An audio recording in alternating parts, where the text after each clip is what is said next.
Vernon, how are you? Pretty good. Thanks for having me on. Yeah, no problem. And excuse my lack of haircut. Hey, it's fine. You don't have to. My excuse hair's a excuse mess. ours. Yeah. No, your hair looks great. Oh, oh, thank you. See, So yeah, it's I our have. pleasure to have you, and Thank you. thanks for doing it. Yeah, for sure. Um, Thank like you. like I was telling our guest before this that we had you had given us a reading about 4 or 5 years ago. And Mm. so, some of the things that you had told us, without, and we kind of tested you. We're like, we don't want to tell him anything about ourselves, and what came from it was a lot of things that I kind of knew. Like you told me I was destined to throw events, and that was kind of my purpose to do things like that. And I was a writer in my past life, and that's why and I was always on the move looking for the story, which is what I'm doing here. And that kind of just like it broke it down. And you also said something about me building something. You're going to build something that connects people. So like fast forward to years down the road, this reading isn't even in my mind. I just randomly out of the blue start working on a tech company that's based around connecting people, and to where we could reward fans for sharing content about our band.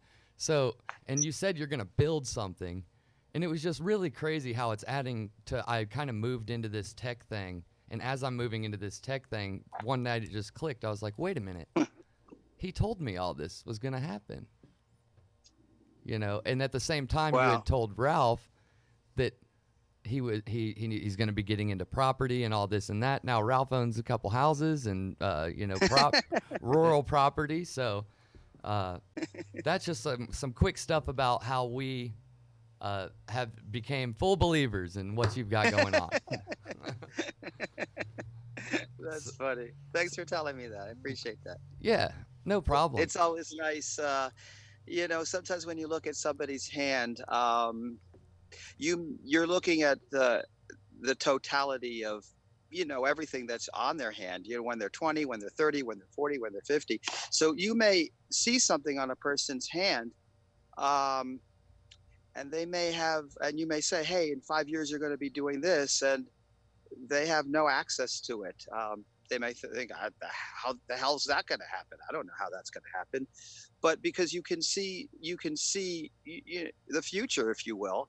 um, uh, Everything takes time, so that's what happens. Um, and yeah, I appreciate you giving me that feedback.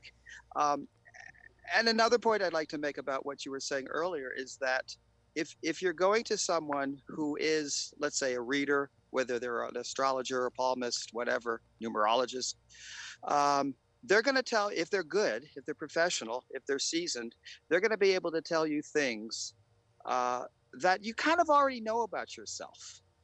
They're not going to tell you, hey, you were Guinevere in a past life, or you're a Napoleon or something. They're not going to tell you esoteric information that you don't have any ability to access. They're going to tell you things that you know about yourself in your bones, in your heart. Um, you may not be able to exactly do it, the next day, but you'll feel, hey, this person has caught me. Because when you're looking at a person's hand, you're seeing what they're made of. You're seeing their psychology, their emotions, their mental abilities, what their destiny is. So you're gonna resonate with the reading. You might not be able to um, inculcate all the information and start working with it immediately, but you'll know that it's true. So that's how you'll know someone who's just a reader who reads occasionally from someone who's actually a seasoned, let's say, reader. You see what I mean? Right. Mhm. Yeah. So, correct me if I'm wrong, but did you get your start like getting into palmistry? Did you get that start like in rock and roll and on the music on the road? Is it, It's a interesting story because I grew up in New York, and most of my friends were part of that whole hardcore scene. Um, and so I I toured a lot with a bunch of bands, just being a roadie, if you will. And I mean, I would tour with people. Not that I was with Motorhead, but I would tour with people like Motorhead. I was with a band called the Cro-Mags. They were like I grew up with them. So I was kind of in that New York hardcore scene, and I met a lot of musicians. But the whole time I was reading hands. The whole time that's what I did. Reading hands was my calling.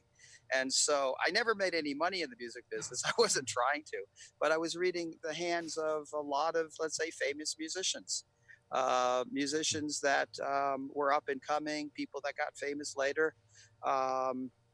One of my best friends toured with uh, what's his name, Ace Frehley and Motorhead. Oh, there you So, go. I grew up with these people. And so, yeah, the rock and roll world has always been part of my life. I get a lot of inspiration from listening to like Iron Maiden, for instance. Sometimes I'm inspired more by metal or the rock and roll world than I am by, my brethren. Yeah, yeah. Well, and then so you've read a lot of musicians' hands. Is there anybody that stands out to you as being like one of the most interesting rock and roll hands you've ever Gene read? Simmons. Really? Gene Simmons. Yes. Hmm. I read him at a party in New York, and it was just interesting. I looked at his hand, and he was wearing a mask because it was a Halloween party. So what do you expect? So I looked at his hand. I said, "My God, this guy's got fame. He's got fortune. I mean, And I looked at him. I said, tell me who you are." He says, "No, you tell me who I am." I said, "Well, I'll tell you what. First of all, you're a millionaire, and you're one of in the world's biggest bands. You have to be." So he told me. So that was kind of interesting, and that was kind of interestingly enough at the start of my, let's say, palmistry career, when I was just actually starting to make a living from it and not just doing it as a fun thing. And so I felt a lot of I felt a lot of juice from that, and but yeah, I mean, I've read for a lot of people in the rock and roll world, and that's also led me not to want to become a musician. It's a hard life, man. Let it. Oh my God. We can tell you. That's I always, when I give lectures, I always tell people, I say musicians are the one that make the musicians are the ones that make great music, and the lawyers are the ones who make the money from them. that's yeah, that's true. Yeah. And then so I had heard you on an interview before talking about not it not being reincarnation, but actually being more like transmigration of the soul. Transmigration, yeah, And right. could you just elaborate on that a little bit for us? Absolutely. Reincarnation kind of is a often used word, um, and the word transmigration is a lot more. It's a word that more accurately describes what's going on in the world of going from body to body. For instance, to give you an example, we're not the body. We're not this body that we have. We may be in a male body, female body. It's a dress in a sense. It's a shirt and coat. We'll be in it for 60 years, 70 years, maybe more. Who knows? Um, so the transmigration is that the soul is eternal, and this in Sanskrit, there's a term called Satchidananda. The soul is actually called a jiva tattva, and the jiva tattva, Satchidananda, that's a Sanskrit term. It means that this we are eternal. We're full of joy. We're full of bliss, and we have full awareness. We have full intuition. But while we're in the material world, we forget that we're eternal. We forget that joy. We identify with the material world, the temporary material world, and we forget our cosmic awareness, if you will. So this Satchidananda is who we are. The soul is within the core of the heart. It's um, the Vedic literatures like the Bhagavad Gita say that if you take an upper tip portion of the hair of one of our hairs and cut it into 100 pieces, and then you cut one of those pieces into 100 pieces, that's the one of those is the size of the soul. Wow. Wow. So it's 1/10,000th the size of the tip of a hair. Wow. That's how big the soul is when it's in the material world. So the soul itself doesn't change. It just goes from body to body to body to body. So it's a transmigration rather than a reincarnation, because we're not reincarnating. The soul doesn't reincarnate. It's a better terminology to say transmigration, because we're just putting on another body. Right. It's like a car. Exactly. So when you go into a car, you don't become the car. You're just driving the car. Right. So this physical body, we're just driving the car. And eventually you got to get a we're new not car. reincarnating. You're not becoming that car. You're not reincarnating. You're transmigrating into that car. Wow. So, Yeah. and then I guess, I'm sure you've seen where, kids will be born and they'll have these memories of their past life. Some even able to say, I was this person, and I died this way, and it all checks out as like facts. What are your thoughts on like being able to carry memories into the next life consciously? Oh, that's a great question. I love it. According to the Vedic view, the Eastern spirituality, the soul, when it's in the womb, in the mother's womb at 7 months, becomes conscious enough to see their last 100 births. So the soul is actually conscious in the womb at 7 births. And then when the soul comes out, when the kid comes out, the kid is still remembering those previous births, or the last life, usually, mostly the last life. The kids that we have, we're hugging them, we're holding them, we're kissing them, we're putting them to bed, we're having them eat, but they're there for the first at least 6 or 7 months, remembering their previous lives. Wow.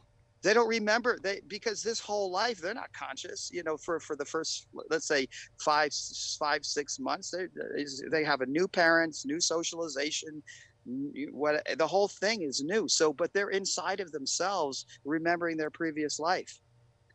Now, some kids remember that here and there. Like, in fact, this has happened to me about 2-3 months ago. There were these 2 people I read for. Both of them were psychologists. One actually did. She was a past life regressionist herself. She was starting it. And the other, her husband was just, an AMA approved psychologist. Anyway, their 7-year-old kid, she was begging her parents for a piano, begging them. And none of they loved music, but they didn't have any musical ability. And the reason I saw from her hand is that she was a pianist in her previous life. She had been a pianist for 3 or 4 lifetimes. Wow. So, and we can see, even, we may be 40 or 50 or whatever we're attracted to in this life. We just may be attracted to certain things. It's because we lived that in a previous life. So we're feeling, in a sense, the transmigration of the soul even in this life. For instance, if somebody's just attracted to France and everything about France, and they like Vincent van Gogh, and they like the way the French do things, and they like French cooking, obviously they were French in their previous life. So we can even experience our past life in this life. Whatever we're naturally attracted to in this life, those things that we're naturally attracted to, and you don't know why. And you don't know why. Yeah, that's. But the reason is because we have these past life memories that just kind of bubble up. I'll give you another example. This was taught to me by my first palmistry teacher, and I've seen it many times. Let's just say somebody is 12 years old. Let's just say they're 20. It doesn't matter. And they start drawing angels. They've never seen angels in this life, but they just start drawing angels. Well, it's because in their previous life, they saw angels. in the same way, if somebody draws all kinds of demonic type, not necessarily evil, but really, strange looking creatures, they saw them in their previous life. Where is this coming from? If they've never seen it in this life, where is it coming from? It's coming from a previous life. They remember these things. So all of this stuff is in our subconsciousness. So when someone who's an artist, especially, they're drawing from that. Um, I'll tell you something. This is kind of off the record. Don't quote me. I mean, but you have somebody like this guy. What's that band? Greta Van Fleet. Yeah. You can't tell me that this. And I've looked at his hand on the internet. You can't tell me that this kid in the previous life did not grow up in wasn't somebody in the 60s. Obviously, he had a life in the 60s, maybe like a Janis Joplin or something like that. Yeah. You see, that's why he's able to produce that type of mood, that type of sound, because he had a previous life there. I mean, people even call, constantly say, "Oh, they sound like Led Zeppelin or this or that." Why? Where is he conjuring this up? He's conjuring it up from memories of a previous life. Who knows who he was? Who knows who he was? I think he was Janis Joplin, but don't quote me. Could be, man. You never know. That's crazy to think about. So I guess let me touch on karma for a minute, because before we had you coming on, we were talking about like instant karma versus like karma that's carried into the next life, or maybe carrying into this life from the last life. Do you believe instant karma is a thing, or does karma work in the way of lifetimes? Very rare that you have, let's say you steal something from somebody and then somebody steals something from you. That's very rare, that instant karma. Usually karma takes a long time to fructify. There's three types of karma. There's what's called akarma, vikarma, and sarva karma. And good karma is just regular karma. In other words, you've done good things in the previous life. You've planted trees. You were a good person. You were generous. You were charitable. You were just a good guy. So, or woman. And so in the next life, you're going to be rewarded. For instance, good karma would be, let's say you're born in a loving family. You have a good looking body. You get a good education. You have good intelligence. What we call V karma. V karma means very difficult karma, if you will. And that is where someone wasn't generous. They weren't really a good guy. They did a lot of, let's say, crooked things. So in their next life, they have to taste the fruits of their actions, you see. I'll give you an example. I have a friend, I grew up with him. His name is Derek, and he grew up without a father. I mean, he knew his father, but he didn't really know him, Right. His father didn't have any interest in taking care of him. So I looked at Derek's hand and I said, you know what happened? You were an absent father in your previous life. And so you got a father who's doing the same thing to you. So you're tasting the fruits of your reactions. Right. So karma means action and reaction. For every action, there's an equal and opposite reaction. So then I told Derek, I said, look, if you're a good father, you have to break that karma, that V karmic spell. You have to break it. And you have to be a good dad to whoever you have a kid with. And that's what he did. He has a daughter, and he's a great father to her. So he broke that V karma. He broke that spell. And so in his next life, he will have loving parents, you see. Yeah. Well, so yeah, go ahead. So let's just say, you have this V karma that's following you through this lifetime from something that you did in your past lifetime, and it's like maybe just completely ruining your life. How do you break that? Is there a way to break that cycle? Yes, there is actually. One is to be a good person. Sometimes, as they say, why does what's his name? Somebody named Kushner wrote a book in the 80s. Why do bad things happen to good people? So, sometimes difficult things happen to us. Karma is like kind of in this material world, we may be doing something good, but we may be stepping on ants as we're doing it.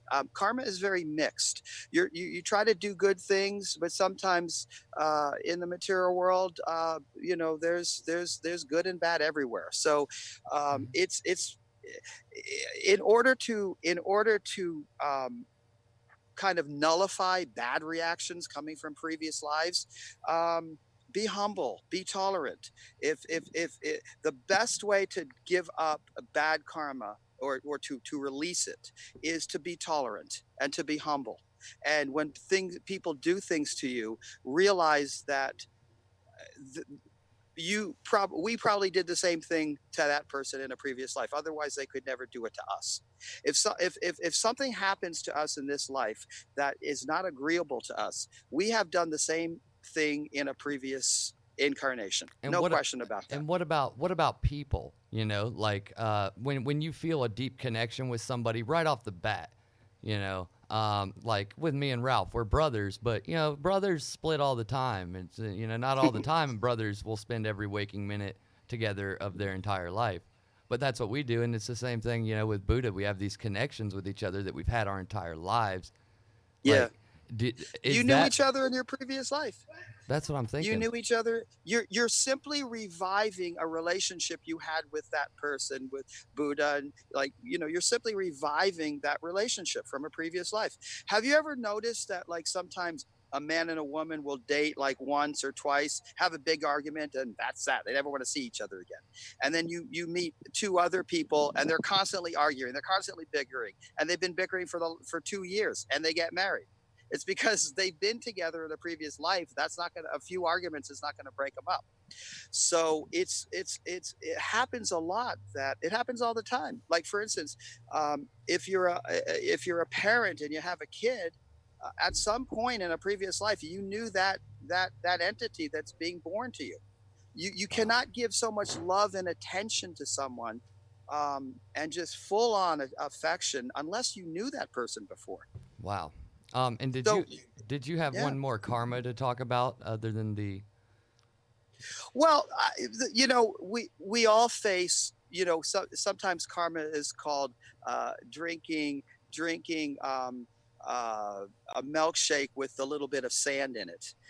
Sometimes in life the milkshake tastes good, but there's always sand in there. So the sand is like the bad karma, and the way to get rid of bad karma is in a sense be tolerant to what circumstances happen to you. Be tolerant, be humble, and do good things. Give your time, your energy, and to people. Ultimately, the human form of life is meant for self-realization, and ultimately, it's what is that self-realization? Love. So love has nothing to take; it has everything to give. That's the definition of love. One of the definitions of love. It has nothing to take, it has everything to give. So if we're always giving, we're going to be happy, because that's the constitutional nature of the soul. I told you that the soul is what's called Jiv Tattva. And then the constitutional position of the soul is to serve in love. That's our nature, to always want to serve. Just as I say, it's nicer to give somebody a gift than to receive. That's So beautiful. our nature as a soul, what we're built to do, just like a car is meant to drive. Well, the nature of our soul is meant to love and to share and to give love and affection. For doing that, we'll always be happy. even in difficult situations. We'll always be happy, even if someone's trying to do something against us. We're trying to do so many things for people and help people and be good people, and be straight and on the good path. Sometimes things happen to us. Well, if we just grin and bear it, we will move through it, because humility is the greatest quality of them all. It's the most powerful quality of them all. Humility and tolerance. So if you want to get rid of bad karma, do good things for people, love them, and be tolerant. Yeah, I think that's a great message. I don't Yeah. think there's anything wrong. No, if I don't think there's anybody who could disagree with that. Yeah, right. You guys, Yeah, that's right. you guys agree? You guys got any questions for Vernon? How old were you when you started palmistry? Uh, I I think 17. Nice. I got my first palmistry book in my high school. I couldn't believe my high school had a palmistry book. So all throughout like the 1980s, I would just read hands all day. Just look at it. I would like I said, I lived in New York, so I'd stay on the subway and ride the subway and look at people's hands, Mm-hmm. Nice. and then I met somebody in New York City who was a palmist. He just had a table on St. Mark's Street, and he used to read hands on a table. And I just drew up enough courage to ask him. I said, can I sit next to you and watch you? And I did for 5 years. He became my teacher for 5 or 6 years. And That's awesome. this is something that can be taught. I think so. I think so. Definitely. There's no question. I do think, like anything, sometimes people are just inclined to things. I definitely feel more inclined to this type of work um, than other type of work. But yeah, we all have our inclinations, and whatever we're drawn to, we should pursue. And I'm a big believer in doing what you love. The money will follow. Yeah. Right. I really see that in people's hands. I really see that in people's hands. People should just let go of what they think they should make money with or be successful in, and do what they want to do. Somebody told me the other day that she felt that she read this quote that um, she went to a lecture and she heard this quote that if it,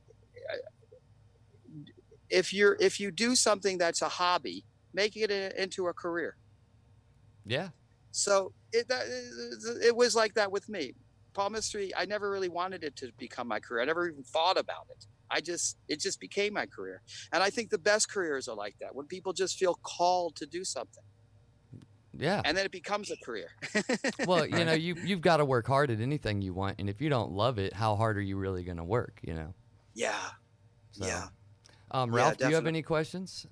Yeah, well, I was just wondering, like, what possibly was like one of the most interesting things you've ever seen in a palm, in somebody's reading? Oh my God. Because I'm sure Wow. you see a lot of like, like you said, you get to know a person pretty well, kind of just by looking into them. Yeah. Okay. Okay. Well, I'll have to say to you that after I learned with my friend Patrick, he taught me the Western system. So I also wanted to learn the Eastern system, the Vedic system. So I've been to India maybe 12 or 13 times to learn their style, what they call the Jyotish, or the Vedic palmistry. And there, I had the, you know, pleasure of being able to read for people who are very saintly, very people who had just godly qualities. Not a lot, but I saw that, and I was wowed by them. Um, there are people on this planet who have um, saintly qualities and are very much in touch with the divine energy, with God, whatever you want to call that. And I've seen it. I've also seen the other side, if I could talk about that. Yeah, yeah, go ahead. Okay, well, I lived in England for in 2001 to 2003, roughly. And then while I was there, I had a friend who was a hairstylist near Bond Street. So he was like one of the top people on Bond Street. There's a hair salon called Michael John's, and he knew everybody. So he gave me readings with like the everything from the British aristocracy to bankers and just the people, if you know, the elitists, if you will. Yeah, and and for the first few times I would see these people, um, people who work for Barclays Bank, and just what people would call the the royalty, the elitists, whatever you want to call them, the bankers, the people behind the scenes. yeah, Well, what shocked me was that I would see a tremendous amount of logic and reason. These people had tremendous amounts of just their analytical ability was off the chart. much more than the average human being, if you will. But yet there was no emotion there. There was no feeling there. They had a heart, a physical heart, but there was no emotional heart. And I was perplexed. I was like, what the hell am I looking at? And so I started to, one of my friends in England said, oh, you got to read the books of David Icke, that kind of stuff. And I started to look into the idea of, the reptilian race. Right. I'm telling you, they exist. I've seen it. We were just talking about You it. think so? We were Called just it. talking about that earlier, and Called we it were earlier. asking everybody's opinion. There are no coincidences, you guys. I'm Wow. telling you, I Firm have, believer of in that. fact, some of them have become my regular clients over the years. Huh. And it's hard for me to advise these people. Sometimes I don't take their calls. But the fact is that their intelligence is so intense that intelligence, they become ruthless. And their intelligence is so much greater, if you will. I mean, when I'm saying intelligence, I don't mean intelligence like Edison or Pythagoras. I mean intelligence as in getting their way in the material world, just exploiting the material world. It's the highest zenith of exploitive logic and reason. So that's their agenda? But because there's no emotion there, they don't feel any empathy for what they do to people. And so in the the dark ages, if you will, those people were in monarchy. In this age, they go into banking, they go into politics, they become the Henry Kissingers. And this is who is controlling us, because they're far more intelligent, and their machinations are so much more powerful than the average person. The average person doesn't even understand what's going on at the top. So, this Republican Party, Democrat Party, all of this, they don't run the scene. It's the Reptilian Party. Yeah. And now here's the interesting thing. I went back to my Vedic training because I had to, in order to learn palmistry. Very few palmists in India were very good. So I learned Sanskrit in order to understand these, let's say, books of palmistry. And so in my travels of understanding the Vedic view, they have a race called the Rakshasas. Rakshasa is literally a word that translates into man-eater. So the Rakshasa race has always existed. They've always been on the planet. But when mankind was far more advanced, let's say 5,000 years ago, 10,000 years ago, these people didn't come up to the surface of the earth because people were pious, people were good, and they could recognize these people. The problem today is that people can't recognize these types of people. When you look at the, people like the George Soros or the what's his name, the Microsoft guy, what's his name? Bill Gates. Bill Gates. These people are soulless. These are the Rakshasas. These are the reptilians.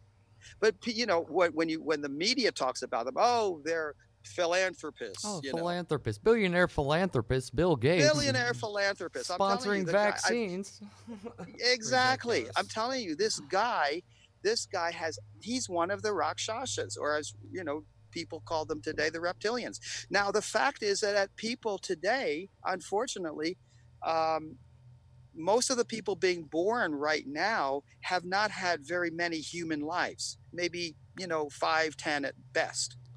People born, let's say 5, 10,000 years ago had many human births, sometimes hundreds of human births. So they're much more aware and they're more perceptive about what's going on around them.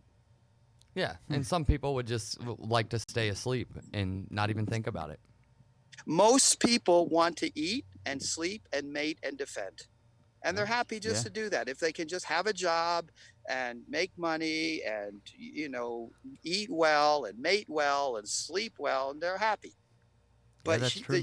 But the higher degrees of the purpose of human life is self-realization, self-awareness. Yeah. So Eating and sleeping and mating and defending can be done in an animal body. But we've got The fact that you guys are talking about this, the fact that we're talking about this, it means that we're, you're using that human brain Yeah. in a way of trying to be aware and perceptive, Figuring it out. Yeah, we're trying. figuring it out. Well, so I guess I only have a couple more questions for you. And That was thanks for that answer, man. You just spun my mind all the way around. yeah, with that. it was good. I like and, that. and then Well, I have, thank you. I have one question. Look, I have to just say, if you ask me what is the most astonishing thing, if you will, the most astonishing things is that, yes, there are saintly people, God conscious, saintly people, sinless, pious, who are in touch with, the demigods, the angels, whatever you want to call them. And their counterparts, their evil counterparts, are also on this planet. And the problem is that they're running the management of the world. oh yeah. Wow. Uh, Well, so see, that's the most, heavy things I've ever seen. I'm sure it is. And so I guess what I would elaborating on that, and then I have a couple more questions, but elaborating on that answer. So when you read one of these reptilians' palms, what do you see in their future? Hell. One of the and I'm not a Christian actually, but I'm not unfavorable to Christianity, but here's the deal. And I see this in palmistry. If you do good, you get good. If you do bad, you'll receive bad. There's an equal and opposite reaction for everything.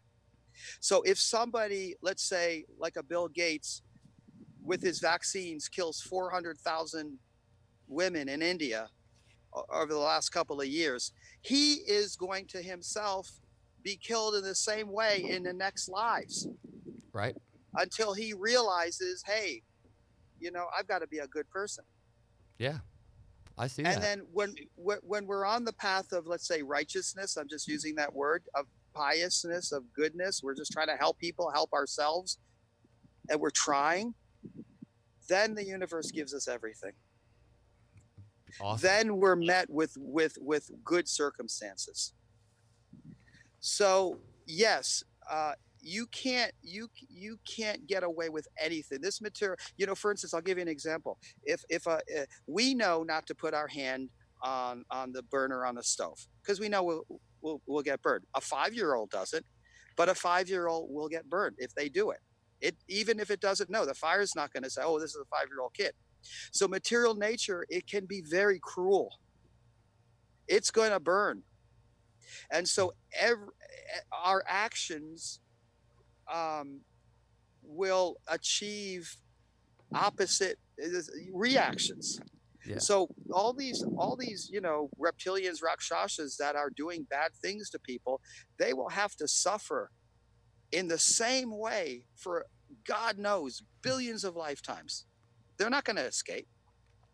But in the same way, if we're doing things that we're trying to serve people and help people and be good people, that's all going to come back to us. Because ultimately there is a divine energy, and that divine energy is good.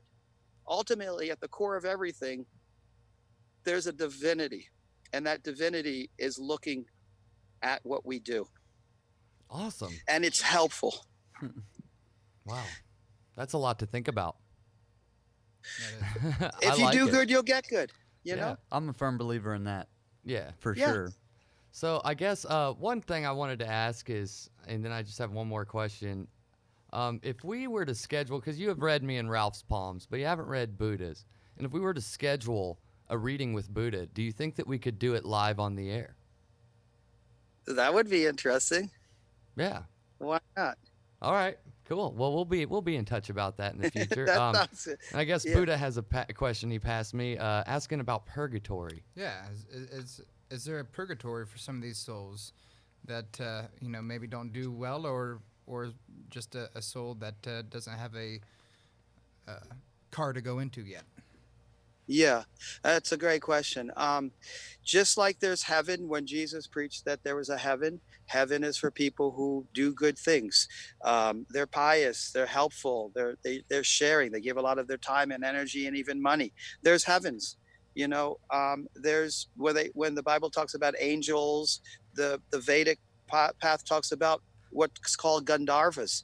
There's thousands of billions of heavenly planets for people who have done good stuff. We're in the middle world. We're called Buraloka. We're a planet that you can be in. You can kind of be in bad consciousness or good consciousness on this planet. We are free to make our karma on this planet. So this is kind of like an interim. We can go up or we can go down. But as the Bible says, there's a hell, but I don't, according to what I see in people's hands, it's not so much a hell as in a place. It's a hell as in consciousness. Mm-hmm. Wow. And, a person could be in hell in this, look at a homeless person or a bum. Are they in heaven? No. But you take someone who's trying to be like, you guys, you're trying to, help people in your life, in your world. Obviously, you're going to feel some substance of pleasure and good times there. It's going to come back to you.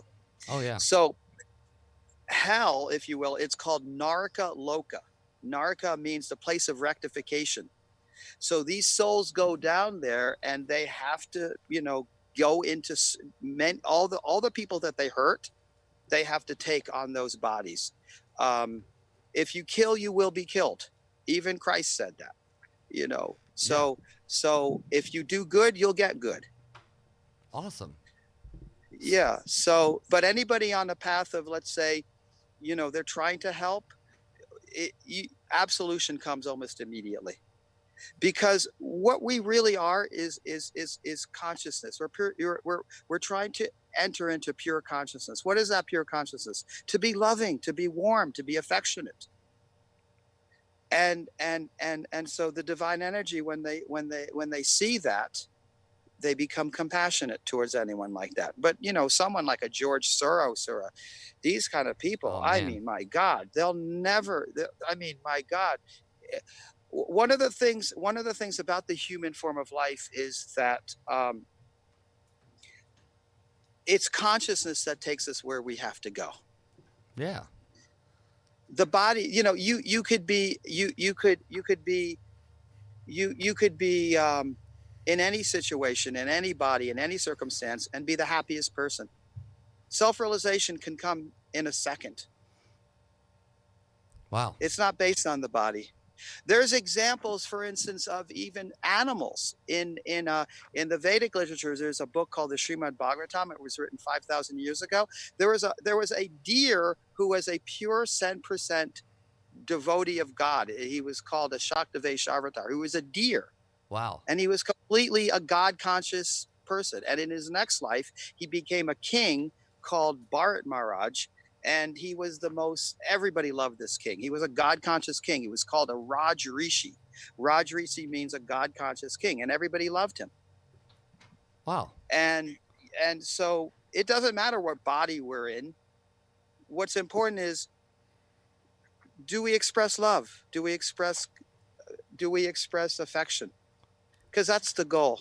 Yeah, and we have free will here, so do we use the free will for good or evil? Exactly. Yeah. And yeah. And even if someone's on the royal road, as they say, but they're having some difficulty. All the demigods, all the great demigods and goddesses, they'll all help people. Yeah. Awesome.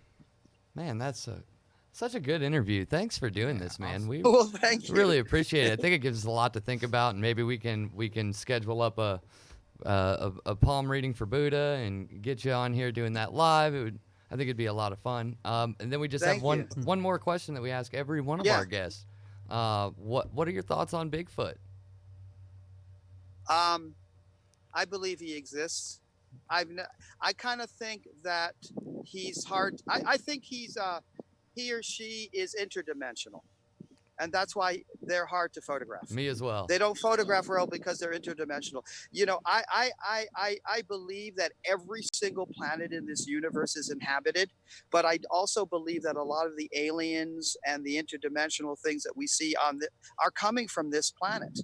They're hovering around this planet. They're like, for instance, these Rakshasas, these reptilians. They're from underneath the earth, underneath the ground. So, but there are intelligences above us that are interdimensional. They're not necessarily extraterrestrial, they're interdimensional. But if we had the eyes to see, I mean, these entities surround us. They're everywhere. Oh yeah. Ghosts, spirits, good stuff, bad stuff. I mean, if we just don't have the eyes to see it.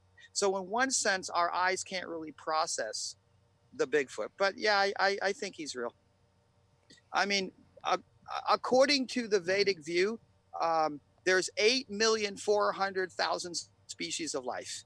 8 million. So that means that there's 101,100,000 types of aquatics, 900,000 types of reptiles, 850,000 types of mammals, and it goes on like this. And there's 400,000 types of human beings.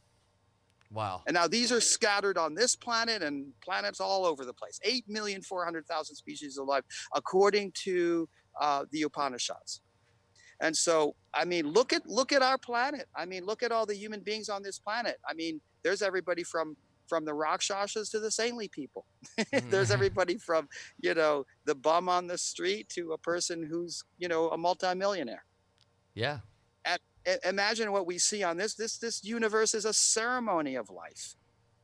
There's not one, they always talk about like, oh, is there life on Mars? Is there life on the moon? My God. I mean, that's elementary. The entire universe is filled with life. Yeah. We don't even know what's on this planet. Right. Yeah. Half of it's unexplored. Half of it's unexplored. Well, that's awesome. What a great answer. Cool. You guys have great energy. Thank you. Well, thank you. You guys, I'm interviewed a lot, and you guys have. There's a buzz about you guys. Sweet. Well, and I pick it up. We're gonna keep doing it, and I hope that we get to talk again soon. For lack of a better word, there's like an energy about you guys. There's something. Yeah, you guys have it. Awesome. Well, that's good to hear. Well, Thank you. Yeah, I feel it. Yeah. I feel it. Well, cool. Well, you have a good day, and I'll be in touch, and hopefully we see you again here real soon. It's been a pleasure. Yes, Awesome. us Thank you too. so much. Thank you. The pleasure was ours. Have God a good bless. day. You too. Wishing you guys joy. Yep. Thank you.